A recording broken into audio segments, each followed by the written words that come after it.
प्रधानमंत्री नरेंद्र मोदी ने 3-4 साल पहले स्वच्छ भारत अभियान की शुरुआत की और जिसके लिए बाकायदा एक सेस लिया जा रहा है तमाम लोगों से। अगर आप मार्केट में जाकर कोई चीज़ ख़रीदते हैं और अगर उसमें आप बिल पे करते हैं तो उसमें उसका एक पार्ट जो है एक सेस दिया जाता है, जिसका इस्तेमाल स्वच्छ भारत अभियान पर किया जाता है, जिसके तहत प्रधानमंत्री ने लाखों टॉयलेट बनवाने की बात कही कि पूरे देश में जगह जगह पर टॉयलेट बनवाए जा रहे हैं।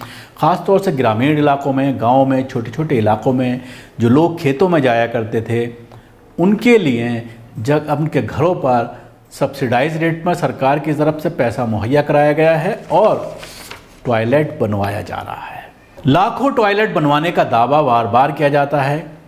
प्रधानमंत्री कई बार उसका इनॉग्रेशन करते हैं और उसको लेकर कई दफ़ा खुलासे भी ऐसे चौंकाने वाले होते हैं जिससे पूरी तरह से पोल खुल जाती है इस अभियान की और करप्शन की। किस तरह से राज्य सरकारों के कर्मचारी इस स्कीम का फ़ायदा उठा करके अपनी जेबें भर रहे हैं। देखने में यह आता है कि टॉयलेट सिर्फ सीट लगा दी गई और उसका फ़ोटो ले लिया और पैसा जो है वो खुर्द बुर्द कर दिया गया। इस तरह की रिपोर्ट्स अक्सर आती हैं और लाखों करोड़ों रुपए का इस तरह के घोटाले एक एक डिस्ट्रिक्ट में देखने में आते हैं कि टॉयलेट बनाने के नाम पर किस तरह से अधिकारी, बीडीओ लेवल के अधिकारी, निचले स्तर के ब्लॉक के स्तर के अधिकारी किस तरह से इस पूरे मामले में खेल कर रहे हैं। आज भी जो है देखने में ये आ रहा है कि पूरी तरह से गांव में भी आज भी जो है वो टॉयलेट नहीं बन पाए हैं। लेकिन एक ऐसा मामला सामने आया है जिसको सुनकर आप चौंक जाएंगे। उत्तर प्रदेश, जहां के मुख्यमंत्री ये दावा करते हैं कि मेरा प्रदेश पूरी तरह से मुक्त है करप्शन से, उस जगह पर एक ऐसा मामला सामने आया है। उत्तर प्रदेश के बस्ती जिले में एक सार्वजनिक टॉयलेट बनाए जा रहे हैं। घर घर टॉयलेट बनाने का जो सिलसिला था वो खत्म हो गया। अब सरकार कह रही है कि हमने घर घर टॉयलेट बना दिया। इस पर भी बात की जा सकती है और ये भी एक जांच का विषय है, क्या घर घर टॉयलेट बन गया। लेकिन आज मैं बात कर रहा हूँ सार्वजनिक शौचालय बनाए जा रहे हैं। जिस तरह से आपने देखा होगा, अगर आप किसी बड़े शहर में जाते हैं तो आजकल उत्तर प्रदेश में बहुत जगह पर शहरों में, जैसे नोएडा है, गाज़ियाबाद है, यहाँ पर सार्वजनिक शौचालय बन रहे हैं। बहुत अच्छा रखरखाव है, साफ़ सुथरा है।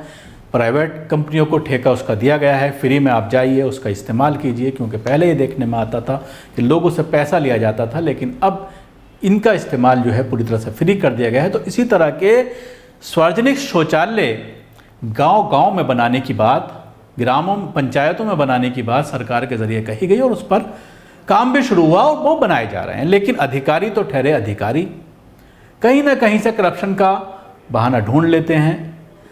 बस्ती में कुछ तस्वीरें सोशल मीडिया पर वायरल हो रही हैं कि एक ही टॉयलेट के अंदर 2 कबोर्ड लगाए हुए हैं, 2 सीटें लगाई हुई हैं। बिल्कुल आप अपने टीवी स्क्रीन पर देख सकते हैं कि किस तरह से एक ही टॉयलेट के अंदर 2 सीट लगाई हुई हैं, जिसको लेकर सोशल मीडिया पर मजाक उड़ाया जा रहा है उत्तर प्रदेश सरकार का। और लोग ये सवाल कर रहे हैं कि आखिर ये इस तरह का आइडिया किसने दिया, इनका इस्तेमाल किस तरह से, 2 सीट का इस्तेमाल किस तरह से एक साथ किया जाएगा। तो उसको लेकर भी आप वीडियो का जवाब सुन लीजिए। वीडियो ये कहते हैं कि हमने इसलिए बनाया है 2 सीटों वाला टॉयलेट ताकि बच्चों को उसका इस्तेमाल करते हुए डर ना लगे। सुन लिया आपने, क्या मजाक बना रखा है। और एक एक टॉयलेट का बजट 10 लाख रुपये, यानी जो सार्वजनिक शौचालय बनाया जा रहा है मिनिमम बजट जो है उसका वो 10 लाख रुपये है। अगर 4-5 टॉयलेट बनवाए जा रहे हैं उसकी कॉस्ट कितनी आएगी। और जब इस तरह के टॉयलेट बनाए जा रहे हैं, फाइलों में दिखाया जाएगा कि इतने कमोड लगाए गए, इतनी सीटें लगाई गई और उसी के आधार पर, एक सीट के आधार पर पूरा बजट बनाया जाएगा। तो जाहिर सी बात है इस पूरे मामले को लेकर पूरी तरह से जगहसाई हो रही है योगी सरकार की और सवालात खड़े किए जा रहे हैं कि आप करप्शन फ्री का दावा करते हैं, आप ये दावा करते हैं कि मेरे राज्य में करप्शन नहीं है, लेकिन चाहे वो पुलिस हो, चाहे वो प्रशासन हो, हर जगह करप्शन अपने चरम पर है। आप अगर सड़कों पर निकलते हैं तो दिखाई देता है कि किस तरह से पुलिस लोगों को लूट खसूट रही है और जिस तरह से इस तरह की चीज़ें सामने आती हैं कि टॉयलेट में भी घोटाला किया जा रहा है, 10 लाख से ज़्यादा का बजट है, तो जाहिर सी बात है इन सब चीज़ों के खुलासे के बाद सवालात उठना लाजिम है, वाजिब है। अब ये कहा जा रहा है कमिश्नर के ज़रिए कि पूरे मामले की जांच के आदेश दिए हैं और जो भी दोषी पाया गया उसके खिलाफ कार्रवाई की जाएगी। सभी अहम खबरों के लिए न्यूज़ MX को सब्सक्राइब करें, साथ ही बेल आइकॉन को जरूर दबाएं। लाइक, शेयर, कमेंट करना ना भूलें।